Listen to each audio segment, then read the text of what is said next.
alumnos. Parece que no va a venir más gente. Vamos a continuar con nuestra materia. Vamos a llevar hoy en día el tema número 7 y nos faltaría un tema más. Después de esto viene la geología de Bolivia. Parte de la geología de Bolivia y un poquito más detallado sobre las unidades, las provincias geológicas de Bolivia. ¿Ya? Bien, ¿me están escuchando, señores?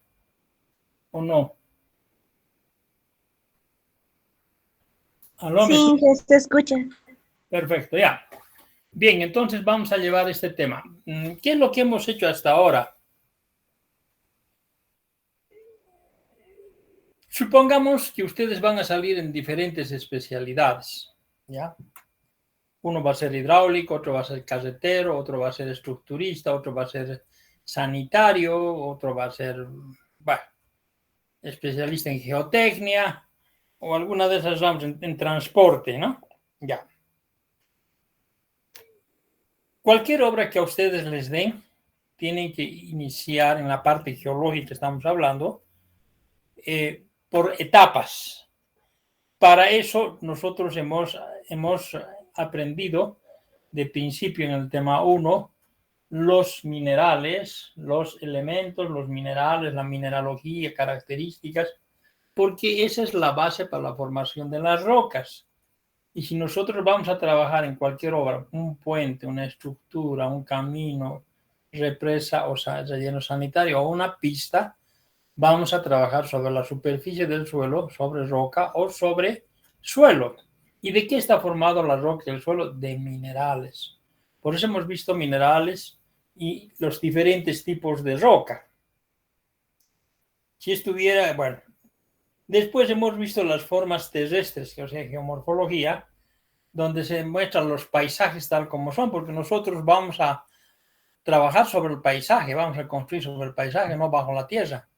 Entonces, sobre el paisaje, por ejemplo, llevado geomorfología, pero todas esas rocas, minerales, formas, tienen sus deformaciones. ¿Qué significa eso? Que una roca puede romperse de diferentes maneras, pueden haber deslizamientos, pueden fracturarse, pueden haber fallas. Hasta ahí es la parte más básica. Si ustedes me han entendido lo que hemos hablado hasta ahora, inclusive tomando un poquito sobre las edades, ustedes han estado en capacidad de hacer, primero han hecho una práctica sobre mapas topográficos, perfiles y drenaje. El segundo han hecho una interpretación o una lectura del mapa geológico, porque ya tenían ustedes las bases para leer el mapa geológico. Saben que es anticlinal, sinclinal, rumbo, buzamiento, todas esas cosas, ¿saben? Y supongamos que tenga que hacer un camino carretero. Parto de un punto A de Cochabamba y voy a hacer hacia el Chapare, digamos, bueno, no sé, hacia La Paz. Tienen el diseño, entonces seguramente voy a ir por el camino que quiera hacer. Entonces va a encontrar diferentes tipos de roca, diferentes tipos de materiales, suelos y rocas, pendientes también diferentes. Seguramente vamos a pasar abanicos, terrazas aluviales, todo lo que hemos visto anteriormente. Entonces, cuando yo tengo que hacer una obra, cualquier sea su de tipo, yo ya estoy en condiciones de poder extraer información antes de viajar al campo inclusive, ¿no? Tengo que recurrir a datos hidrográficos y tengo que recurrir al mapa geológico. Si mi camino, tengo que hacer en mi camino o un puente, tengo que hacer un puente grande, a lo mejor ese puente está sobre una falla. Ustedes simplemente tienen que sacar la información que se necesita de los mapas geológicos, lo grueso, lo general. Porque nuestros mapas geológicos que ha hecho el servicio Sergio Min es escala 1 a 100.000. 1 milímetro es 100 metros, en 2 milímetros entra pues 200 metros, una obra, un puente grande, ¿no? Pero ya tienen idea del contorno, a lo mejor ven fallas inversas, normales o diaclasas o abanicos, no sé, y ya encontrarán seguramente viendo el mapa el punto o los lugares donde van a trabajar. Si hago una presa con mayor razón, si hago un túnel igualmente, si voy a hacer edificios, tengo que ver qué es lo que hay, sobre qué voy a construir, ¿ya? Entonces, en simples palabras, la geología es la base para empezar, ¿no? Entonces, si yo no puedo, aparte de haber visto los modelos, se llama modelo el mapa geológico, de ver cómo están distribuidos los materiales de la Tierra, puedo solicitar que el geotecnista o el geólogo me haga un estudio geológico detallado del punto donde estoy. Si es un camino, digamos, a la izquierda 50 metros, a la derecha 50 metros sobre el eje del camino, o sea, tendría 100 metros de estudio detallado, ¿no? Y si es una represa, seguramente la geología de toda la cuenca voy a pedir para ver los materiales que puede encontrar y que puedan rellenar el envase, ¿no? Y sobre qué voy a construir, si sobre roca o sobre suelo. Entonces puedo recurrir yo, para el caso de una represa, a mapa geológico. Pero eso no quiere decir que no tengan que hacer estudio. Mayor detalle se debe hacer, pero como primer aspecto se ve. Pero si ahí necesito yo más información del subterráneo, o sea, debajo de lo que estoy viendo, entonces recurro a la técnica de la geofísica. Voy a tratar de sacar una radiografía que saquen los especialistas para que me digan qué espesores y de qué materiales tengo, hasta dónde está, para poder construir. Si los materiales me sirven o no me sirven. Después, posteriormente, se habrá una perforación a diamantina seguramente, a sacar muestras del subsuelo. Estamos hablando de 50, 40 metros, ¿no? Todo trabajo, toda obra, si voy a hacer un camino, si voy a hacer una represa, necesito agua. Si tengo mi campamento, necesito agua para la gente, para que se bañe, para que laven su ropa. Para todo se necesita agua para echar sobre el ripio, para compactar los suelos. Entonces ya sabemos agua subterránea, cómo se busca el agua subterránea, recurrimos a los conocimientos de hidrogeología y podemos abastecer o buscar que nos abastezcan de agua subterránea. No es necesario que ustedes lo hagan, lo hará seguramente un especialista que tiene mayor capacidad en cuanto a aguas subterráneas, y ustedes sí tienen la suficiente información para poder entender el lenguaje que ellos hablan, ¿no? Bien, hasta eso hemos hecho una recapitulación de todo lo que hemos avanzado hasta ahora. Ahora vamos a entrar a un tema que se llama geología aplicada en carreteras, represas, puentes, edificaciones, cimentaciones, excavaciones a cielo abierto y aeropuertos. Pueden haber más obras, ¿no? Esas son las más importantes que vamos a hacer, o estamos mencionando. Todos necesitan del estudio geológico, pero unos necesitan más profundo, otros menos profundo. Unos necesitan cierta información, otros no necesitan esa información geológica, ¿no? Entonces, para estudiar en esta parte, de la parte geológica para obras civiles, se estudia por etapas, ¿no? Dice, el buen funcionamiento de obras civiles de infraestructura, puede ser vías terrestres, presas, etcétera, dependen en gran medida de la forma en que fueron construidas y geotécnicamente adaptadas a las condiciones geológicas del terreno. ¿Qué significa esto? Que la primera etapa que vamos a entrar depende de la geología que vayamos a ver, ¿ya? Entonces de eso depende cómo han sido construidos. Y geotécnicamente, o sea, hablando de suelos, de soporte de suelos, adaptamos las condiciones geológicas. Pueden ser que la condición geológica de un suelo determinado sea buena para soportar pesos bien grandes, para un puente, para un edificio, o puede ser de que no aguante, entonces hay que buscarlo otra solución. Seguramente habrá que hacer zapatas aisladas, pilotes, losas, no sé, a ver si encontrará una solución de tal manera que ese suelo que no soporta se le haga soportar los pesos que queremos hacer. A eso se refiere, condiciones geológicas del terreno. Al grado que para fines de cálculo se tiende a considerar a las masas rocosas y suelo como parte integrante de la estructura construida. Nadie puede aseverarse sin temor a equivocarnos que no exista obra civil, sobre todo si es de gran magnitud, que no necesite de la geología, Más aún, se puede decir que el conocimiento geológico de un sitio es el punto de partida de cualquier obra.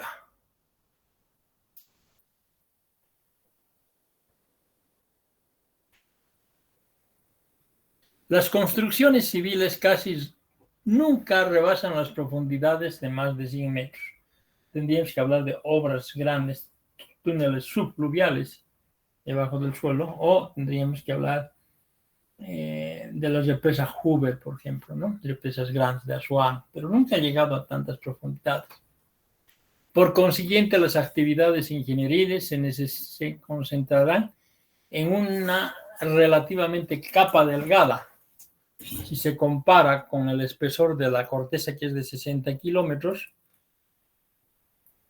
se considera accesible, o sea, la corteza terrestre se considera accesible a los estudios geológicos. Los estudios geológicos corrientes afectan por lo general, abarcan grandes áreas, extensiones áreas. Ustedes en el mapa geológico me imagino que han puesto el área de cada mapa geológico. Les indicaba en las preguntas que les hice cuál es el área de este mapa. Tenían que haber calculado. Si lo han hecho, se dan cuenta de que el área es bastante grande, ese mapa, ¿no? Yo necesito 200 metros máximo donde voy a trabajar.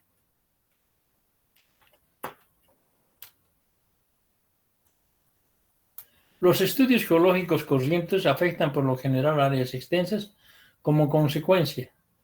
La información que suministran los mapas geológicos puede resultar demasiado general, es verdad, general es la información, ¿no? Para objetivos ingenieriles, y no pone de manifiesto las circunstancias geológicas locales con el detalle que necesita el ingeniero. O sea, hay que hacer un mapita geológico, geotécnico, con el ingeniero especialista del área que estamos agarrando a una escala adecuada, ¿no? Con anterioridad al proyecto, cada estructura importante se concentrará en investigaciones de geología e ingeniería que afecten al emplazamiento de la estructura y consiste en la exploración directa del subsuelo mediante perforaciones. O sea, cuando ya tengo ubicado eso, voy a directamente trabajar, hacer perforaciones para saber cómo es el terreno, o bien en la práctica de excavaciones. Se analizarán los resultados y se redactarán informes geológicos. Lo que al ingeniero le interesa conocer en general es si determinado factor constructivo de la corteza terrestre, sea roca o sea suelo, bien en su estado natural o bien en un proceso de reforma, encaja en su programa constructivo. Si no es así, desea saber si es posible hacerlo encajar y cómo puede conseguirse. Lo que en simples palabras, que hacen los análisis de los suelos y rocas y vemos si soporta o no soporta la estructura. Si no soporta, se busca soluciones para que ese suelo soporte, porque siempre hay solución en ingeniería, ¿no? Tal información debe suministrarse al ingeniero en términos claros y sencillos. De escaso valor profesional son para él las clasificaciones complejas de rocas y la historia de la Tierra. Si nosotros pedimos un informe como ingenieros civiles, necesitamos, claro, si esas rocas sirven o no sirven, práctica es la cosa, ¿no? Y no nos interesa hacer una clasificación exacta de esa roca genética, digamos, su nombre muy detallado, o ver la historia de la Tierra, ¿no? No nos interesa. Lo que me interesa son sus características constructivas. En la investigación de un sitio es necesario realizarlo en 3 etapas, las cuales, de acuerdo a Focus, en Planning and Stages of the Site Investigations, en la Ingeniería Geológica del año 1967, en la página 81-106, dice que los estudios, la investigación de un sitio se debe hacer en 3 etapas.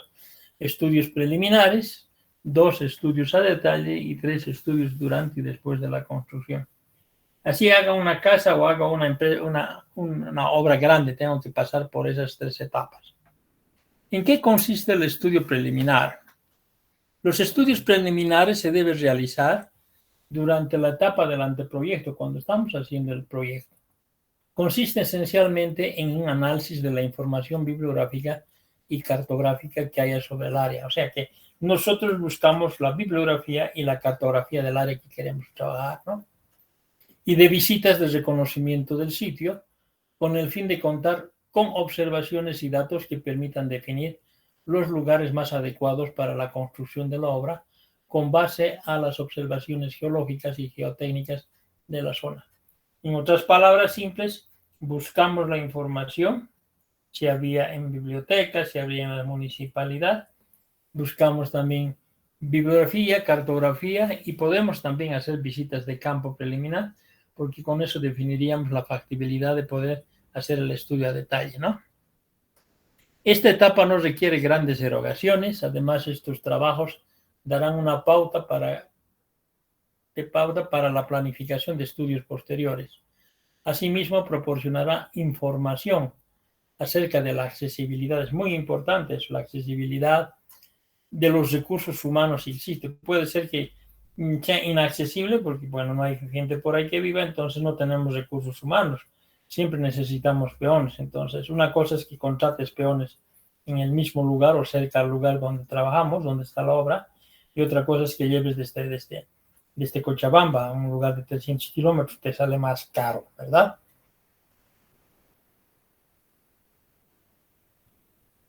Las actividades a realizar en esta etapa en secuencia son las siguientes. Recopilación de la información. Es necesario obtener la mayor cantidad de información derivada de estudios realizados en el área de estudio. Si no hay en el área, cerca al área también debe haber a veces se encuentra, ¿no? En ella recurriendo a dependencias y organismos que dispongan de ella. Esta información debe ser analizada y sintetizada para obtener datos generales relacionados con la topografía, con la hidrología, subterránea y superficial, litológica, estratigráfica y problemas geotécnicos característicos de la región. De hidrología podemos sacar del Instituto del Senami, topografía del Instituto Geográfico Militar, sobre aguas superficiales, sobre mapas hidrogeológicos y superficiales y subterráneos, ¿no? De un mapa hidrográfico podemos ver la parte superficial. También se hace inspección de fotografías aéreas y imágenes de satélites. Ya tengo esa información. Compro fotografías aéreas de 23 por 23 para ver con estereoscopio en tercera dimensión y poder tener ideas sin ir al campo, tener idea de cómo es el paisaje general, ¿no? O comprar imágenes de satélite o tipo Google, digamos, o Earth, a una buena escala que me va a permitir planificar. Después hago un reconocimiento preliminar. Es la inspección del sitio que permite evaluar la información recopilada,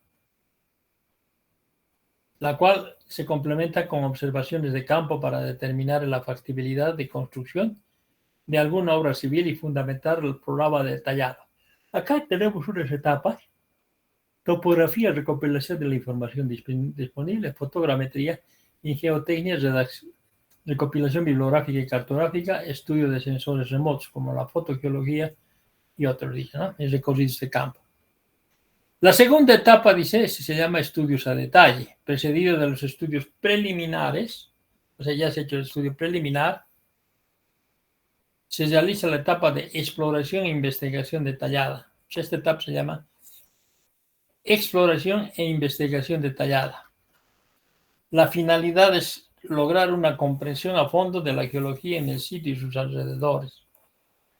La amplitud de los trabajos de investigación de esta etapa depende de la extensión, importancia y tamaño de la obra a construir. Se debe concluir con los informes que describan las características geotécnicas del terreno o macizo rocoso. Cuando hablamos macizo rocoso se refiere a la roca. No estamos hablando de si es roca lutita, cuarcita, lo que sea. Es macizo rocoso y no estamos diciendo de qué edad es ni de qué origen es, simplemente roca, macizo rocoso, que se puede ser utilizado en fines de diseño. Es las actividades que se hacen: elaboración de un mapa geológico geotécnico de la superficie del terreno donde se va a construir la obra, a una escala de 1 a 100 o 1 a 5, a 5000, auxiliado de fotointerpretación detallada con el fin de presentar toda la información que aparece en el cuadro. Mapeo geotécnico del suelo, lo cual se lleva a cabo con el auxilio de las técnicas directas e indirectas que permitan reconocer la distribución de las unidades litológicas y sus características geológicas e ingenieriles. Obtención de muestras de subsuelo para estudios de elaboración de pruebas en el sitio y en obtener las propiedades índice y mecánicas de los macizos rocosos. Cuando saco una muestra del suelo o de una roca, a mí me interesa tener los índices del suelo, la caracterización del suelo y también la caracterización de los macizos rocosos de la roca, ¿no? Esto significa saber que si soporta o no soporta, qué materiales.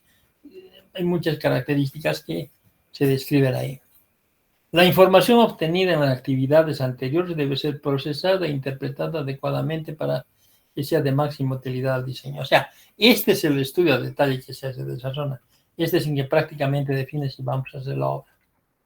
Aquí se ve las etapas: geotecnia, dice levantamientos geotécnicos, geofísica también se hace, perforaciones, excavaciones a cielo abierto, pruebas de campo, pruebas de laboratorio. O sea, este es el verdadero estudio al detalle de una zona que debemos hacer después de haber hecho el preliminar, ¿no?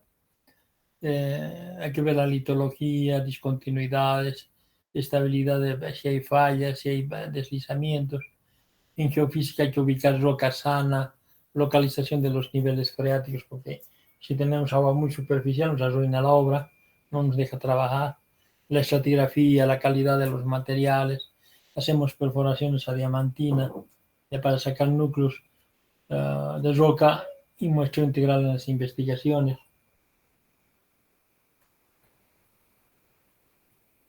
Si tenemos pozo, podemos ver con cámaras televisivas los pozos, ¿no?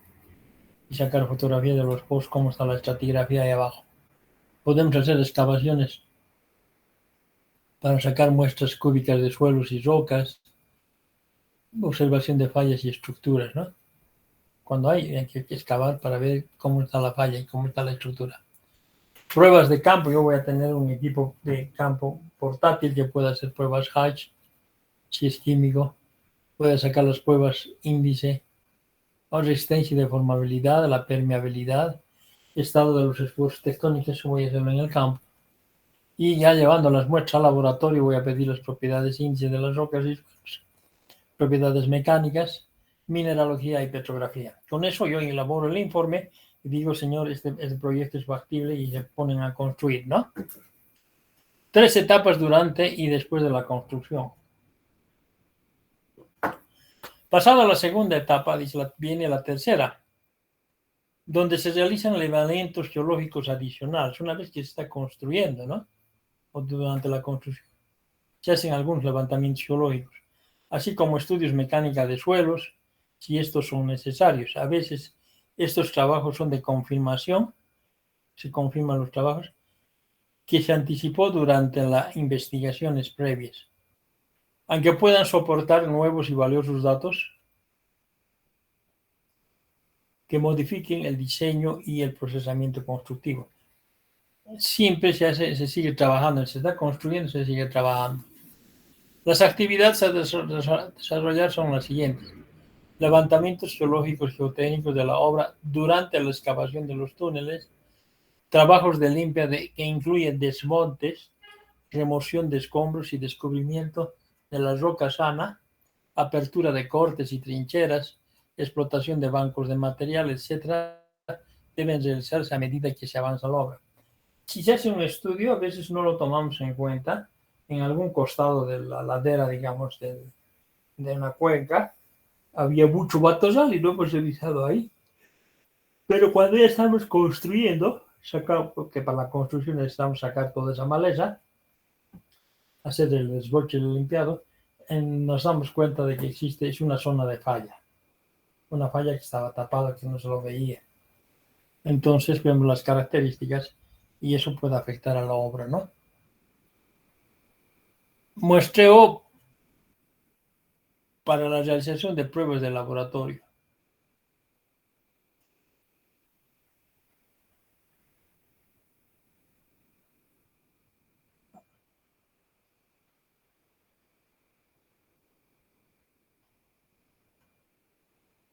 Mapeo geotécnico superficial y del subsuelo, elaborando planos, regiones geotécnicas con información completa y actualizada, ¿no? Bien, muestreo para la realización de pruebas de laboratorio, y también podemos hacer in situ, y es de confirmación prácticamente cuando está la obra, y la instrumentación directa, o sea, después de la obra ya se está instrumentando para controlar, ¿no? Acá se ven las etapas. Geotecnia se hace la localización y ubicación de bancos de ensayos y materiales, obtención de materiales de construcción, definición del método constructivo. Y en la instrumentación dice que se piezometría, si medir los niveles, si es que hay agua o si hay filtración, si es el caso de una represa, por ejemplo, ¿no? Instrumentación de fallas y taludes, si las fallas están activas, si los taludes se están activando, si esos deslizamientos se mueven 1 milímetro o 1 centímetro al año. Pruebas de inyección, si hay fugas de aguas en un embalse, por ejemplo, ¿no? Hay que inyectar, sellar esas fugas que salen sobre la roca, pero está fracturada la roca a lo mejor, ¿no? Por eso es importante, para este caso, sacar el rumbo y el bus abierto y manejar. Y a veces ya el doctor Rodríguez o Salinas les van a enseñar a tomar los datos de macizos rocosos, de playas, fracturas, y con eso van a plotear en un programa para que puedan ver los esfuerzos en qué dirección están, ya cómo eran los esfuerzos cuando se ha roto esa roca, ¿no?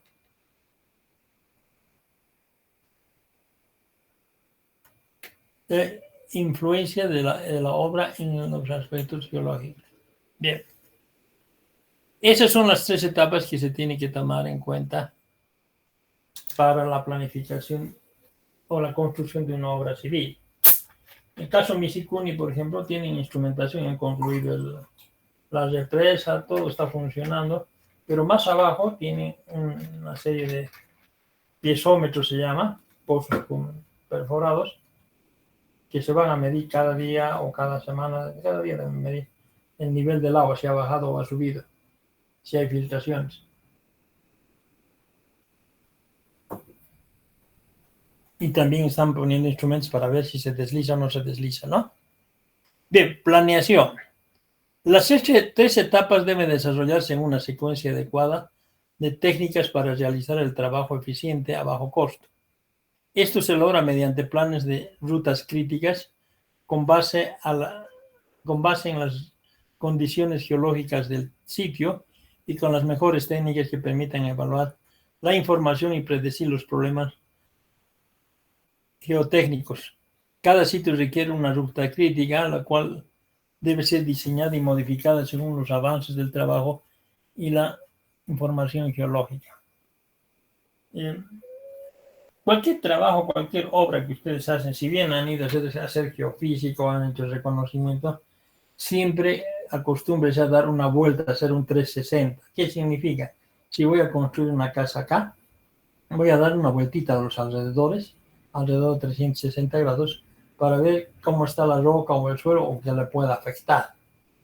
En muchos trabajos que yo hacía en La Paz, cuando fui a geofísica, se hacía la geofísica de arriba, pero nosotros íbamos a buscar las quebradas. En las quebradas que hay, como son farellones, esas quebradas nos indicaban la estratigrafía de la parte de arriba, e incluso en la parte de arriba estábamos haciendo la geofísica, ¿no? Entonces, con esos datos que veíamos nosotros, nos era fácil la interpretación, ¿no?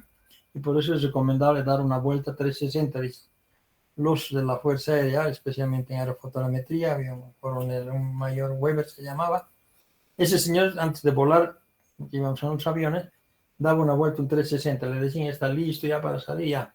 Él iba a dar una vueltita alrededor del avión para ver si había alguna falla, a lo mejor está una llanta quebrajeada o algo para tener seguridad, ¿no? Y ustedes también tendrían que hacerlo así en una obra, cualquier tipo de obra que se haga. Bien, ¿cuáles son los datos geológicos que necesitamos nosotros? Si vamos a hacer cualquier obra, no necesitamos todo toda la información. Lo importante es saber si estamos en el anteproyecto, si estamos en el estudio preliminar, si estamos en el estudio de detalle o estamos en la construcción. En el anteproyecto buscamos información, ¿no? Y con el reconocimiento más hacemos esta primera etapa. ¿En qué etapa estamos en esta primera etapa? Y la segunda etapa es esta y la tercera es esta. Entonces, eso es importante reconocer. Si yo voy a un trabajo, entonces me dirá que hacer este camino, perfecto, tengo que informarme y preguntar en qué etapa estamos. Estamos construyendo un camino, sí, pero ¿en qué etapa? ¿Estamos en el estudio de detalle? ¿Está en el estudio preliminar o ya está construyendo? Entonces, eso me da pautas de la información que voy a necesitar. Ya. Veamos esto.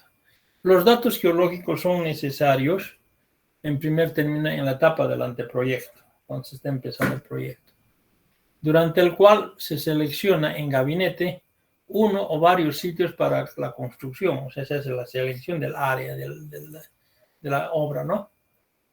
En esta etapa los datos geológicos se obtienen de fotografías aéreas, planos geológicos y toda la información bibliográfica, geológica o geotécnica existente. En la etapa de reconocimiento preliminar, la información geológica y geotécnica se obtiene de la inspección de campo y en la etapa correspondiente al estudio de detalle. Los datos, en el estudio de reconocimiento preliminar que se hace es visita al campo y sacar muestras y corroborar lo que hemos buscado bibliográficamente. Con esas dos informaciones recomendamos el estudio de detalle y van a hacer el estudio de detalle en una de las posibilidades que hemos seleccionado de la obra.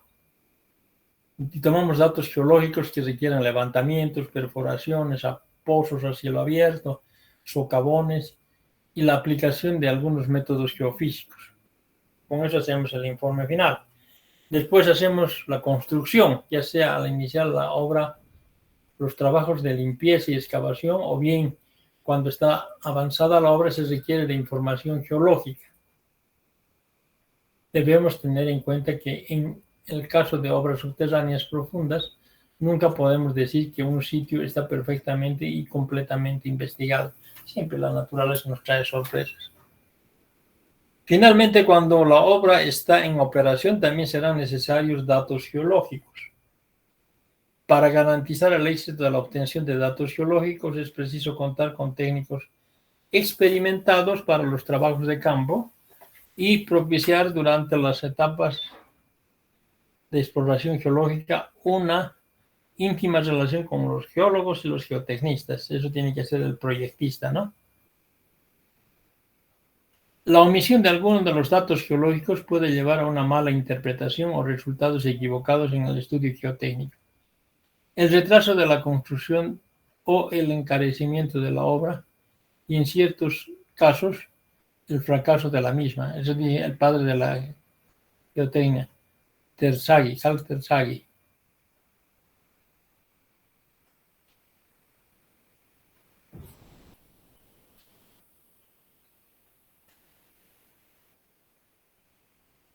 Este cuadrito muestra las actividades que hay que realizar. Lo primero que les he dicho, hay que averiguar en qué etapa están. Si ustedes se fijan acá, hay E, R, E, C, S, eso, ¿qué significa? Vamos a ver aquí atrás, aquí abajo. R, selección del sitio, o sea, reconocimiento preliminar. E, exploración durante el sitio de construcción, o sea, de estudio, ¿no? C es en la etapa de construcción de la obra, O es durante la operación de la obra. Eso significa las R's, la E, la C y la O. Ahora vamos a ver acá. ¿Qué obras tenemos aquí para hacer? Acá tengo una presa, pero la presa se divide en dos, que es la cortina y otro es el vaso, o sea, la cuenca, y donde voy a poner la cortina, la presa. Y tengo una obra civil, obra subterránea, túnel.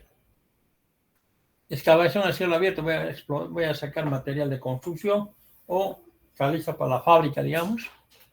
Voy a hacer un camino, una vía terrestre, un puente, voy a estudiar cimentación para edificios y un aeropuerto. ¿Qué? Creo que mi gato está aquí. Entonces son 1, 2, 3, 4, 5, 6, 7 obras diferentes. Pero de estas 7 obras no se necesitan todas a la misma cantidad de datos. Cada obra tiene sus características y en qué etapa están. Lo primero hay que saber en qué etapa está para manejar estas tablitas. En cuanto a suelos, en suelos podemos ver espesor, extensión, clasificación, composición, textura, estructura, etc. Si se trata de una obra, de una presa, en la cortina, el espesor de los suelos está en la etapa exploratoria. En la extensión, en cambio, en el vaso no se hace nada. En la cortina se hace la extensión, hay que medir la extensión en el reconocimiento y el exploratorio, en la etapa de reconocimiento. La estructura se ve en la exploración y en la construcción. Y aquí las obras subterráneas necesitan la exploración, reconocimiento y exploración. En la etapa de la composición me interesa a mí en la etapa del exploratorio y la construcción, después el exploratorio, la otra es construcción. Si estoy viendo un aeropuerto, exploratorio, reconocimiento, exploratorio, reconocimiento, exploratorio y construcción, ya me interesa la estructura, porosidad y permeabilidad. Es más importante que, por ejemplo, para una obra subterránea. Más importante durante la exploración y la construcción, ¿no? Se dan cuenta que las rocas, por ejemplo, generalmente se necesitan en el exploratorio y construcción, reconocimiento exploratorio. En cambio, acá, por ejemplo, en el aeropuerto, solamente en el exploratorio, reconocimiento y exploratorio. Entonces, yo averiguo en qué etapa estoy, qué información agarro en mi papelito, digo, para este trabajo necesito en esta etapa. Si estoy exploratorio, todo lo exploratorio nomás agarro. Si estoy en reconocimiento, todo lo que es en reconocimiento. O sea, 1, 2, 3, 4, 5, 4 cositas nomás necesitaría en la presa, ¿no? Y lo mismo acá, las discontinuidades, la estratigrafía, reconocimiento exploratorio o la construcción, dice. ¿Ya? En estas otras, por ejemplo, la geomorfología, todo es en reconocimiento exploratorio y durante la construcción en algún caso. En aeropuertos solamente necesito la topografía y la karsticidad, si hay rocas calcáreas, es importante porque si hay rocas calcáreas debajo de la pista, se disuelven las rocas y se asienta con el peso la pista, ¿no? Si hay flujo superficial, miren acá en geodinámica externa, solifluxión, flujo, no nos interesa cuando está haciendo un aeropuerto, ¿ya? Esa es la forma en que se debe manejar estas tablitas. Lo es necesario aprender, se debe entender cómo se debe manejar estas tablas. Bien, y para terminar nuestro tema hay que ver esta parte de los métodos de exploración geológica. Hay dos métodos que hay, los métodos directos y los métodos indirectos en geología, para aplicarse a la ingeniería civil. Los métodos indirectos comprenden la fotogeología, o sea, la interpretación geológica desde fotografías aéreas 23 por 23 centímetros cada foto es, o imágenes de satélite. ¿Ya? Y hacemos métodos indirectos geofísica, podemos hacer resistividad o podemos hacer sísmica. Ustedes saben que no saco un pedazo de muestra ahí, sino lo que saco son datos en geofísica que merecen ser interpretados. Esos son los métodos indirectos. Y los métodos directos son, por ejemplo, levantamientos geológicos, hacer un mapa geológico, hacer perforaciones de pozos para sacar muestras, túneles o socavones, y hacemos perforaciones con diferentes métodos, hacemos muestreo de suelos con suelos inalterados o suelos o con muestradores, mediante lavado, penetración estándar, varios métodos hay acá, la pala posteadora, los barrenos helicoidales, el método de lavado, penetración estándar, STP, barreras de tricónica. Eso, por ejemplo, van a ver ustedes en mecánica de suelos cuando lleven 1 y en 2. Perforaciones. El muestreo de suelos, perforaciones y perforación inalterados, los tubos Shelby que se llama, y el muestrador de Denninson. Nosotros usamos el Shelby, no acá en un laboratorio. Y muestreo de rocas, diamantina, ¿no? Entonces, esas son las etapas, los métodos directos e indirectos y cómo se maneja esa tablita Y lo que hay que aprender acá son las 3 etapas bien sísimas. ¿Alguna duda, alguna consulta, señores?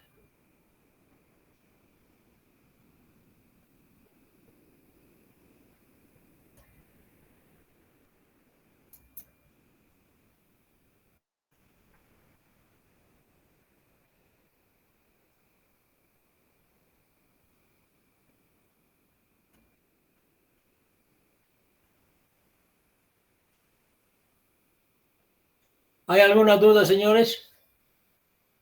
Bien, con esto hemos terminado este tema. Yo creo que puedo mostrarles algún video sobre aguas subterráneas para continuar viendo algo. Aprovecharemos. Se ha bloqueado.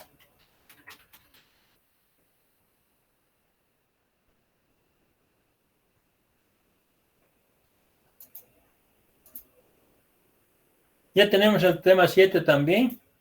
Entonces, mañana avanzaremos el parte del 8 y ya vamos a empezar ya vayan preparándose para la próxima semana exámenes, ¿ya? Vamos a conversar para ver los exámenes. A ver, ¿qué vamos a ver ahora?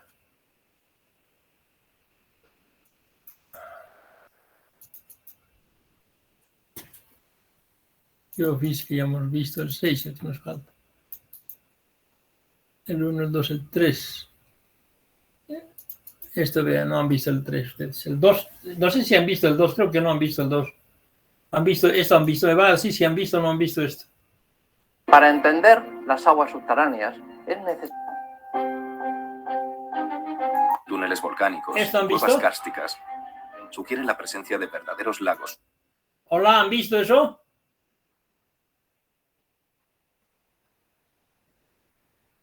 Subterráneos.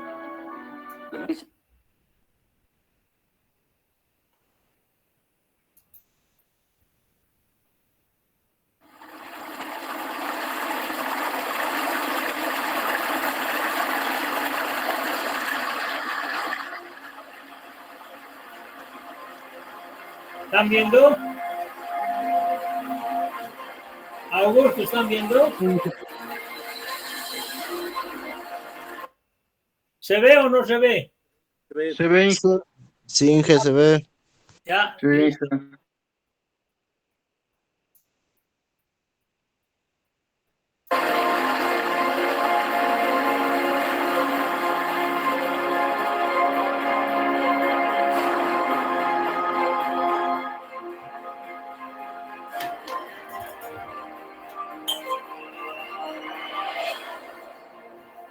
Para entender las aguas subterráneas es necesario conocer el ambiente en que se desenvuelven.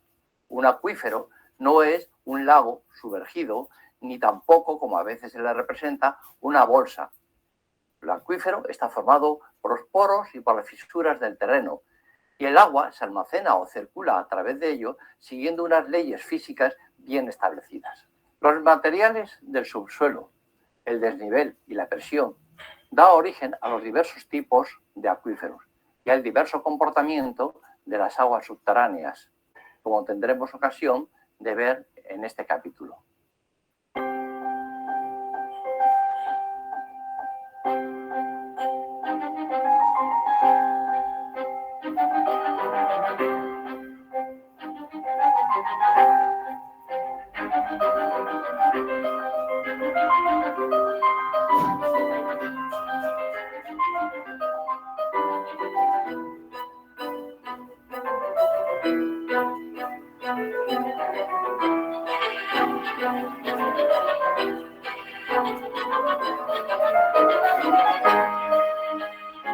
Con frecuencia, entre la ficción y la realidad, se dan distancias insalvables. Este es el caso de los acuíferos. Cuando Julio Verne imaginó un mundo subterráneo, con enormes cavernas volcánicas, llenas de mares navegables, quizá no hacía sino trasladar a la literatura fantástica el imaginario popular, fundado en la lógica de las apariencias. Túneles volcánicos y cuevas kársticas sugieren la presencia de verdaderos lagos subterráneos. También los pozos, de los que en buena parte del mundo todavía se extrae agua a diario, sirviéndose de cubos o mediante bombeo manual.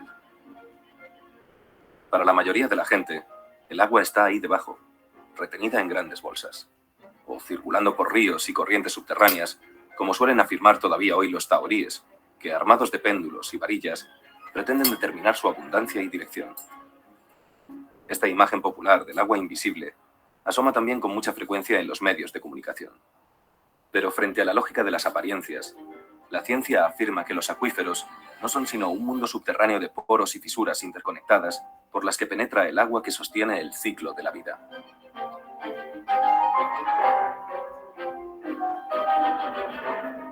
La porosidad de los materiales que constituyen el subsuelo determina las características y los comportamientos fundamentales de los acuíferos, el caudal que pueden proporcionar, la calidad del agua que contienen y la mayor o menor vulnerabilidad a la contaminación.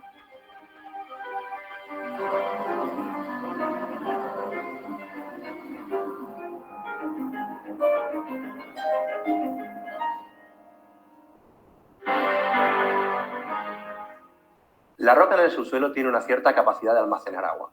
A esa capacidad de almacenar agua la llamamos porosidad. En la naturaleza, la porosidad puede ser de varios tipos.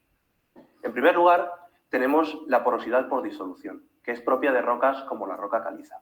Este tipo de rocas se caracterizan por ser solubles, de manera que el agua, al circular a través de ellas, se aloja en los poros y va disolviendo la roca, generando una red de canalículos subterráneos que se comunican entre sí. En segundo lugar, tenemos la porosidad por fisuración, que es propia de rocas ígneas y metamórficas como los gneisses, las pizarras o los granitos. En este caso, la roca no es soluble, por lo que el agua solo es capaz de circular a lo largo de los planos de fisuración y de las grietas que se producen en la roca. En último lugar, tenemos lo que conocemos como porosidad intergranular. En este caso, que es propio de rocas como las arenas, el agua se aloja en los intersticios que hay entre los distintos gránulos de material. El concepto de porosidad en un medio acuífero granular, como estas arenas que tenemos aquí, se entiende muy bien a partir de un ejemplo de la vida cotidiana. Imaginemos que yo saturo de agua la esponja. Si yo vierto agua sobre ella hasta saturarla, parte de ese agua chorreará a su través, mientras que otra parte se quedará humedeciéndola. En hidrogeología, la porción que chorrea a través de la esponja es lo que conocemos como porosidad drenable por gravedad, mientras que la que queda humedeciendo el material se llama retención específica. La suma de ambas es lo que conocemos como la porosidad total del material. Para entenderlo mejor, vamos a hacer uso de una maqueta. Este pequeño tanque de arena, que tiene acoplado un grifo en la parte inferior, hará las veces de nuestro acuífero. Además, he preparado dos botes. Este de aquí contiene 900 mililitros de agua, mientras que el otro está vacío y nos servirá para recoger el agua sobrante que drene a través de la maqueta.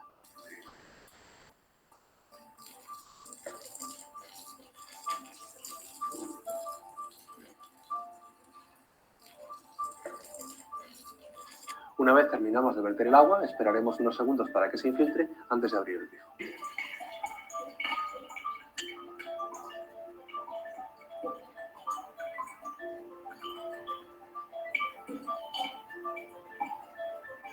Los casi 400 mililitros que hemos recogido en el bote se corresponden con la porosidad drenable por gravedad, mientras que los 500 que han quedado almacenados en la maqueta son la retención específica. La porosidad es la proporción de poros que hay en los suelos y esa proporción es del orden de, bueno, varía mucho de unos tipos de suelos a otros, pero puede ser del orden del 30%, es habitual.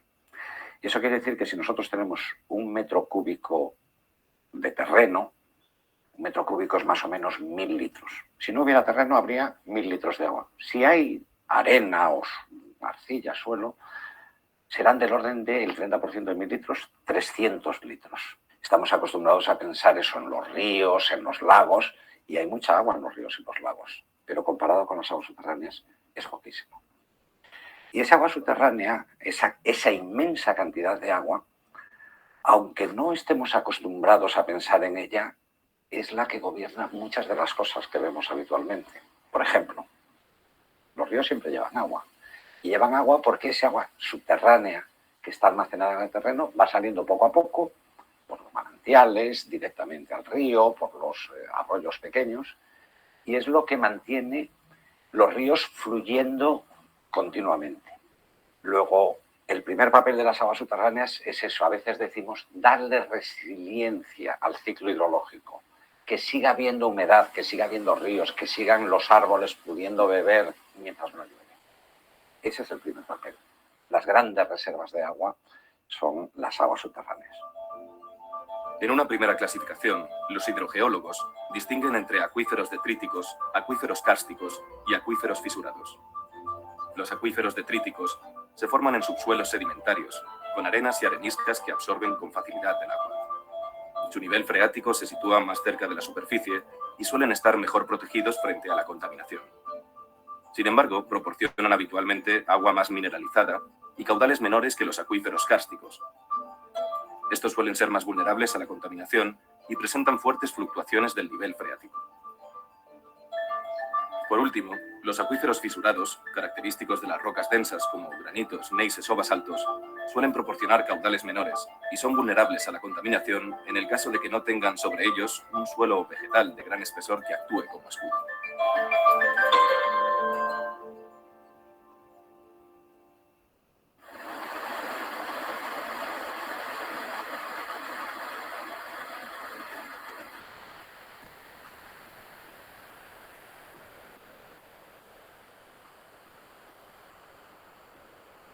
Una parte del agua que aporta la lluvia es absorbida por el suelo, alimenta la vegetación y se infiltra por los poros y grietas de las rocas hasta llegar al nivel de saturación de los acuíferos.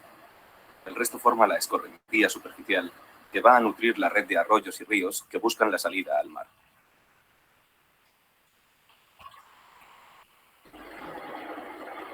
La evaporación de la humedad superficial provocada por el calor genera las nubes reiniciando el ciclo que sostiene la vida en nuestro planeta, el ciclo del agua, como se lo conoce desde el siglo XVII, cuando dos científicos franceses, Pierre Perrault y Edme Mariotte, establecieron la relación entre la evaporación, la infiltración y el caudal de los ríos.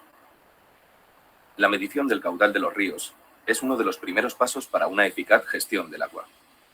Con ese fin se instalan las estaciones de aforo en diversos tramos de los ríos. El conjunto constituye la red foronómica, que funciona de forma semejante a la red de estaciones meteorológicas. En las estaciones de aforos no solo se mide el caudal circulante por los ríos, sino también la calidad del agua y, a veces, su carga sólida, es decir, los sedimentos que transporta. Esta medida proporciona una indicación de la tasa de erosión de los suelos en la cuenca. Esto es una estación de aforos, está en el río Júcar. Aquí se mide el caudal, o sea, la cantidad de agua que pasa en una unidad de tiempo.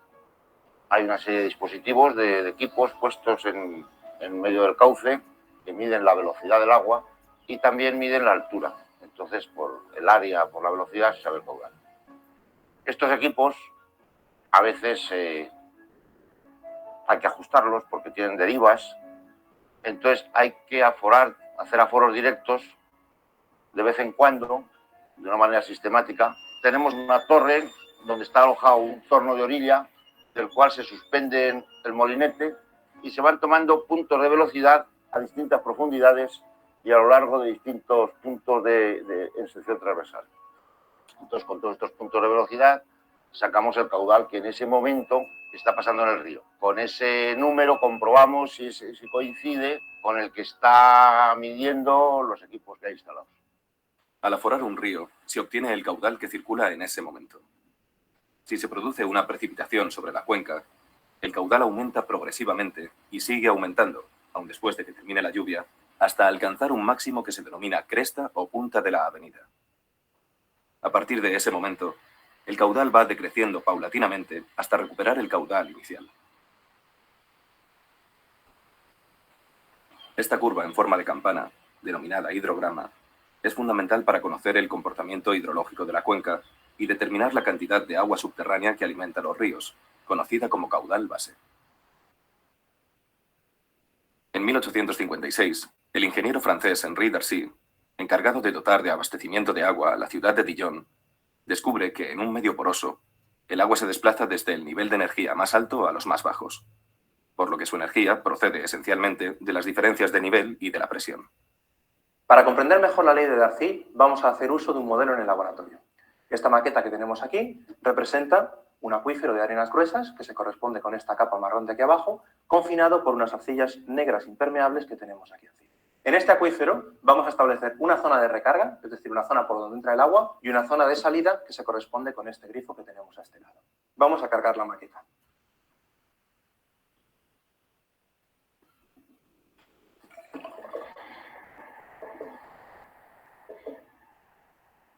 Por este lado hemos cargado la maqueta y ahora vamos a abrir el grifo para que pueda salir el agua por el otro extremo. Y esperaremos a que se estabilicen los niveles. Al cabo de un rato, los niveles se estabilizan, existiendo una diferencia de altura entre el punto de entrada y el punto de salida. La ley de Darcy establece que el caudal viene dado por la multiplicación del área de paso, por la constante de permeabilidad K del material, en este caso las arenas, y por el gradiente hidráulico. El gradiente hidráulico es la diferencia de nivel entre el punto de entrada y el punto de salida dividido por la longitud de la maqueta. ¿Qué es lo que descubrió Darcy? Que el caudal de agua que sale por el tubo, la fuerza o energía del chorro de agua, a la que llamamos Q, depende de la diferencia de nivel entre la zona de recarga y la de descarga, de la sección del tubo, que puede ser mayor o menor, de su longitud, que es otra medida variable, pero también de la conductividad hidráulica de los materiales, que esta sí es una constante. Cada tipo de material ofrece una determinada resistencia al paso del agua, una constante de permeabilidad, a la que se llama K. La ley de Darcy se puede decir que es el fundamento de todas las leyes físicas que rigen el movimiento de los fluidos en medios porosos y permeables, incluido, claro está, el medio subterráneo. A pesar de su sencillez, tiene un numeroso campo de aplicaciones. Por sí sola es la base para el desarrollo de muchas ecuaciones de flujo en medios permeables y en régimen permanente y transitorio, y también tiene numerosas aplicaciones en el campo de la hidrodinámica en medios permeables.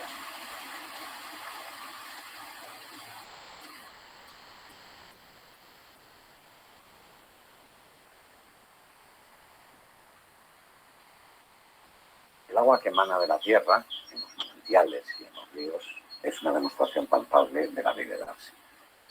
La ley de Darcy lo que cuantifica es la cantidad de agua que fluye y dice que es proporcional a la diferencia de nivel. El agua siempre, incluso en los ríos, pero también en los acuíferos, fluye de los puntos más altos a los puntos más bajos.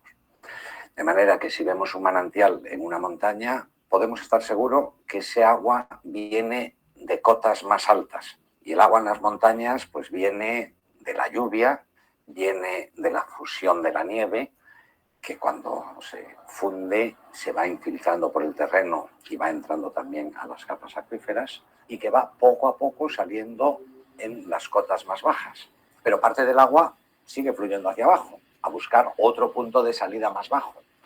De forma que tenemos el agua que ha salido en el manantial más superficial, puede haber tardado, digamos, 5 o 10 años en salir. El agua que va fluyendo hacia un punto más bajo, al primero le llamamos flujo local, al segundo le podríamos llamar flujo intermedio, que puede tardar 100 años en salir. Y a veces hay incluso flujos regionales, que termina ese agua que se recargó en la montaña, termina saliendo a 100 kilómetros del punto donde se recargó, y en ese proceso puede haber tardado milenios. Y eso hace que vamos a seguir teniendo agua incluso cuando no llueva. Eso es lo que le da continuidad al ciclo hidrológico, lo que permite que muchas de las funciones que dan los ríos se puedan mantener cuando no llueve, que los bosques sigan siendo frescos y los árboles creciendo y transpirando agua en verano. La única aportación de humedad que tenemos es la que viene, pues eso, de los ríos y bosques de ribera que están fluyendo gracias al agua subterránea.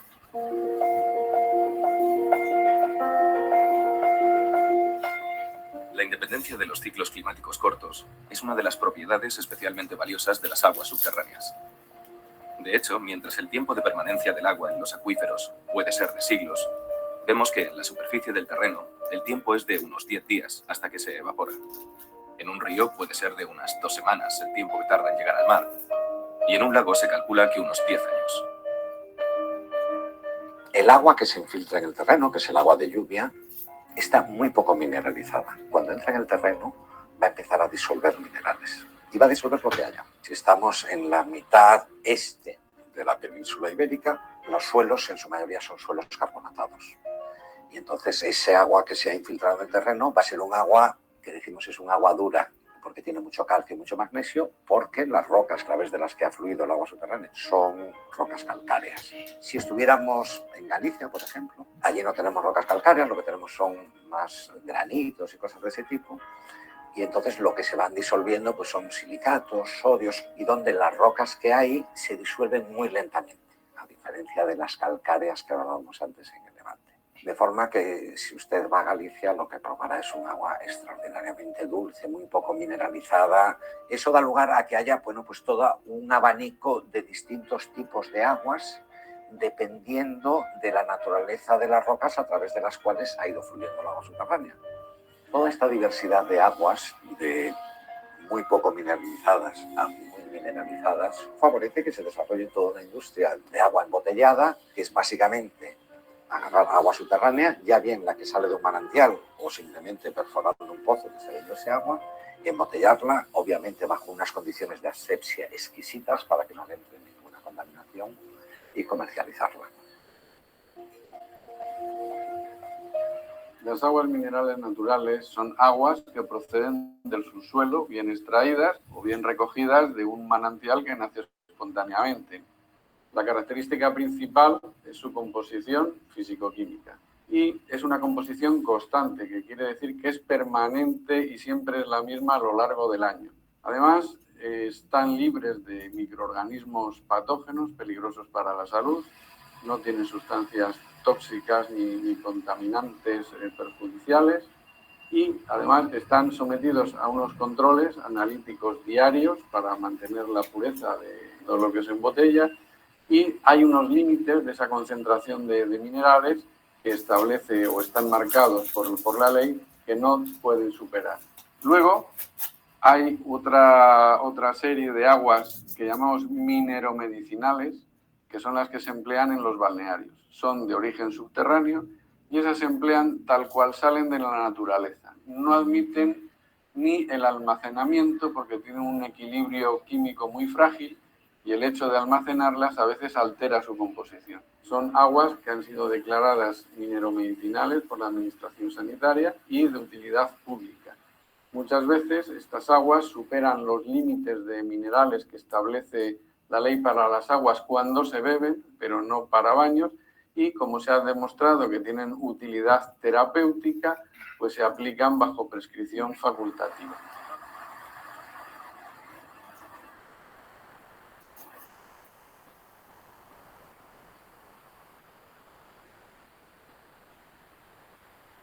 El agua de lluvia que se infiltra en el terreno satura los acuíferos, y estos, con frecuencia, descargan en los ríos alimentando su caudal base. Vistos a gran escala, a escala de cuenca o a escala continental, los ríos son el producto de una compleja y admirable organización del movimiento de las aguas determinado por las leyes físicas que lo regulan. En la cuenca de un río, el movimiento del agua se organiza como las ramas de un árbol. Los pequeños arroyos se unen en cauces mayores y estos afluyen a otros organizando una red de drenaje que normalmente vierte su agua al mar. Algo parecido sucede en el subsuelo con las aguas que se infiltran en él. En 1949, el geólogo estadounidense Hubbert, muy conocido por sus aportaciones a la industria del petróleo, analizando el estado de la presión del agua subterránea, estableció las leyes por las que fluye desde las zonas de recarga a las de descarga, siguiendo recorridos a distintas profundidades. En 1963, otro hidrogeólogo estadounidense, Todd, amplió el modelo estableciendo que, determinado por las leyes físicas que lo regulan. En la cuenca de un río, el movimiento del agua se organiza como las ramas de un árbol. Los pequeños arroyos se unen en cauces mayores y estos afluyen a otros organizando una red de drenaje que normalmente vierte su agua al mar. Algo parecido sucede en el subsuelo con las aguas que se infiltran en él. En 1949, el geólogo estadounidense Hubbert, muy conocido por sus aportaciones a la industria del petróleo, analizando el estado de la presión del agua subterránea, estableció las leyes por las que fluye desde las zonas de recarga a las de descarga, siguiendo recorridos a distintas profundidades. En 1963, otro hidrogeólogo estadounidense, Todd, amplió el modelo estableciendo que el movimiento del agua, controlado por la topografía del terreno, se ordena en flujos locales, los de menor recorrido y menos profundos, flujos intermedios y flujos regionales, los de recorrido más largo y profundo.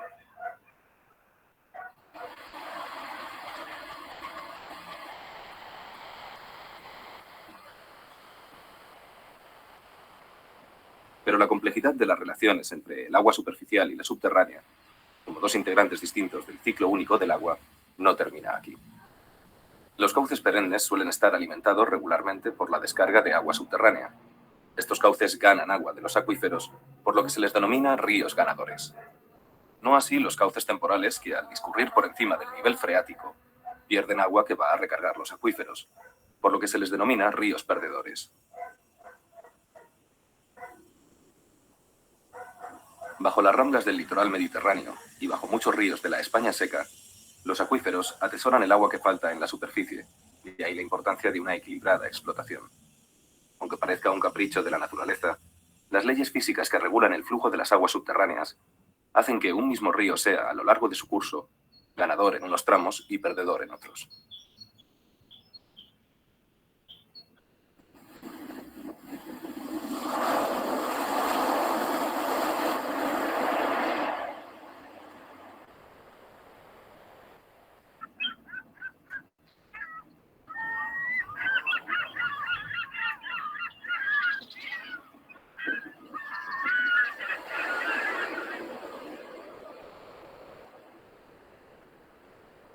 Si la descarga del agua subterránea se hace directamente al mar, la diferencia de densidad crea una zona de contacto o interfase entre el agua marina y el agua subterránea en la que no se mezclan, a menos que intervenga el hombre con extracciones incontroladas que rompan el equilibrio natural, provocando la salinización del agua dulce.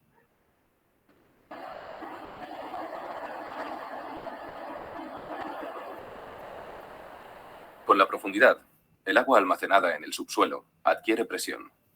Esta es otra propiedad importante que explica el comportamiento hidráulico del agua y que hay que tener en cuenta a la hora de explotar los acuíferos, sea para el uso del agua como recurso, para su aprovechamiento geotérmico o para el almacenamiento de CO2 u otros fluidos. Se suelen clasificar tradicionalmente los acuíferos según su estado de presión. Como es natural, dicha presión irá aumentando con la profundidad, por el propio peso del agua a medida que aumenta el espesor saturado y también por el peso de las capas de materiales impermeables que lo encierran cuando se trata de los acuíferos llamados cautivos o confinados. Quizá la manifestación más llamativa de la presión a la que se ve sometida el agua en algunos acuíferos sea la de los pozos artesianos, así llamados por su abundancia en la región francesa de Artois, aunque ya eran conocidos desde la antigüedad en Egipto y en Oriente. En el pozo artesiano, el agua asciende por encima de la superficie del terreno, empujada por la fuerza de la presión que sufre en el subsuelo.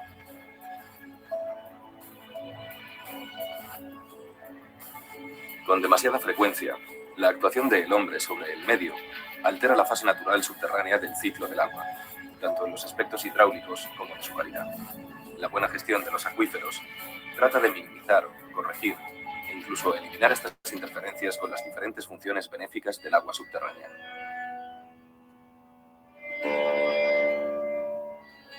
La humanidad pronto superará los 7.000 millones de individuos. Los recursos de los que hemos estado dependiendo cada vez se hacen más escasos. Por este motivo, se investiga con mayor intensidad los espacios próximos, los océanos e incluso el espacio exterior. Pero también ha llegado el momento de aprovechar más y mejor el mundo más próximo a nosotros, el mundo subterráneo. La porosidad de los materiales que permite que el agua y otros fluidos penetren y circulen por el subsuelo, junto con la conductividad hidráulica y la permeabilidad, son los aspectos clave para el aprovechamiento de los recursos que atesora este espacio. Recursos que son absolutamente reales e imprescindibles para la vida en la superficie de nuestro planeta.